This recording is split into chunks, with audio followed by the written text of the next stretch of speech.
মান নিয়ন্ত্রণ ছাড়া বাজারে বিক্রি হওয়া এমএলএম কোম্পানির পণ্য স্বাস্থ্যের জন্য ক্ষতিকর বলে মত দিয়েছেন বিশেষজ্ঞরা। তবে নানা রোগের মহৌষধ হিসেবে গ্রাহককে গছিয়ে দেয়া এসব পণ্য স্বাস্থ্যের কোনো ক্ষতি করে না বলে দাবি এমএলএম কোম্পানির কর্মকর্তাদের। ইমরান হোসেন সুমনের আরেকটি রিপোর্ট। এমএলএম এর পণ্য নিতে বিভিন্ন কোম্পানিতে গ্রাহকদের এমন ভিড় প্রতিদিনেরই। নিজস্ব প্রতিষ্ঠানে ভিড় থাকার পাশাপাশি কোনো কোনো এমএলএম কোম্পানি দোকান খুলে বসেছেন পণ্য বিক্রি করতে। আবার অনেক কোম্পানি গ্রাহকদের এসব পণ্য দিয়ে আমানত সংগ্রহ করার অভিযোগও আছে। বিশেষজ্ঞ চিকিৎসকরা বলছেন, পণ্যের মান নিয়ন্ত্রণ ছাড়া বাজারে বিক্রি যেমন অবৈধ, তেমনি এসব পণ্য ব্যবহার ও সেবনে মারাত্মক স্বাস্থ্য ঝুঁকিও আছে।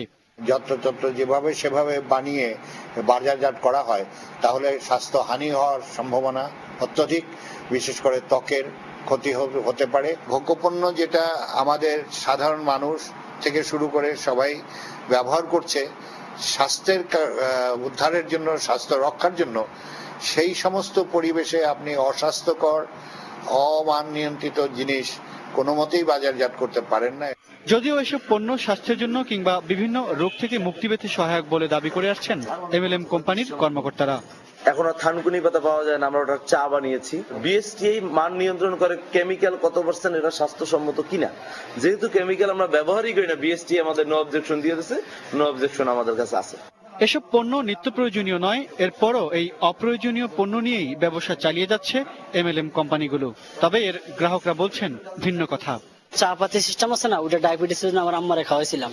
আর গুলা মনে করেন কোম্পানির কাছে আমি ব্যাক করছি, ওটা কোম্পানি সেল করে আমাদেরকে টাকা দেয়। শ্যাম্পু ট্যাম্পু বাসা দিয়েছেন কখনো? না, শ্যাম্পু আমি দেই নাই এখনো। এ ধরনের পণ্যের বিরুদ্ধে ব্যবস্থা নেওয়ার কথা সপ্তাহখানেক আগেও জানিয়েছিলেন বিএসটিআই এর কর্মকর্তারা।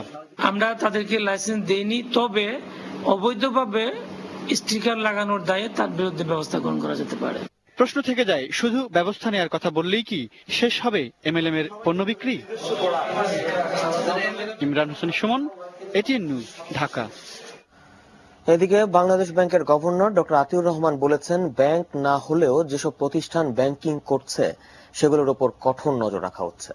সাধারণ মানুষ যাতে প্রতারণার শিকার না হয় সেজন্য ব্যাংকের কর্মকর্তা ও কর্মচারীদের সজাগ থাকার আহ্বান জানান তিনি। সকালে বাংলাদেশ ব্যাংকের বরিশাল অফিসে ব্যাংকিং সুপারভিশন কার্যক্রমের উপর আঞ্চলিক পর্যায়ের এক সভায় এই আহ্বান জানান গভর্নর। কেন্দ্রীয় ব্যাংকের বরিশাল শাখার মহাব্যবস্থাপক নওশাদ আলী চৌধুরীর সভাপতিত্বে অনুষ্ঠিত সভায় অন্যদের মধ্যে বাংলাদেশ ব্যাংকের নির্বাহী পরিচালক একরামুল ইসলাম ও বাংলাদেশ ব্যাংকের বরিশাল শাখার মহাব্যবস্থাপক নুরুল আলম কাজী উপস্থিত ছিলেন। মানবতা বিরোধী অপরাধের অভিযোগে আটক বিএনপি নেতা সালাউদ্দিন কাদের